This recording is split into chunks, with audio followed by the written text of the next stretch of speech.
communities are switching to, and this is something we've been discussing for some time now, is a splash pad. And Marion, you actually said it, what, 2 months ago?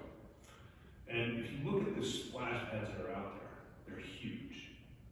And the other part with the splash pad, they're 5 months. You can use them in May, June, July, August, even September if it's hot enough. So we started out and we wanted a plan, and they came back and they gave us the smallest one. And we said, no, we have a pretty large community, let's go, what's the biggest one you guys offer? And they offer a 6,000 square foot one, right? A 6,000 square foot for just over $700,000. That's a considerable amount of people in there at the same time. Again, in order for you to turn the individual items on, I believe it's push button.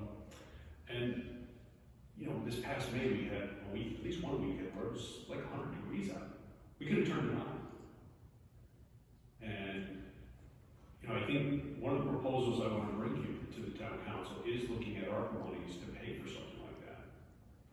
Because it benefits the whole community. We don't have year-round costs.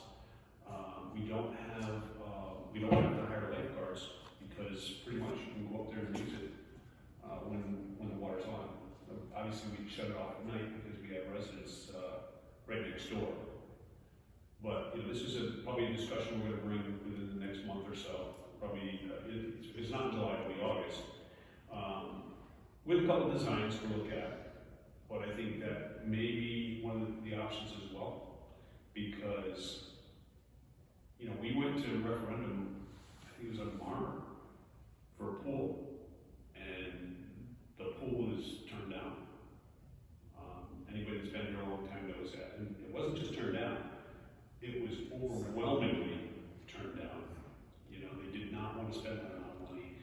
And this is the type of money that we're talking about. And when you start talking, you know, 10, 12, $20 million, you're going back out to bond. And Jeff has advised us that we should not be bonding at this time. Basically, we're heading into a recession, and you know, we shouldn't be borrowing money right now. And that's one of the options that we'll be talking about. But right now, the water in the pool is actually holding the wall. Okay, it's that pressure we're talking about, but there's just that pressure from the hill that has really done a number on this pool. But this pool has been there since 1952. We got our money's worth and then some out of that pool. Nobody was ever put in danger. We always made sure of that. And you know, we get some real good years out of that. But like I said, a lot of the communities are starting to switch to these large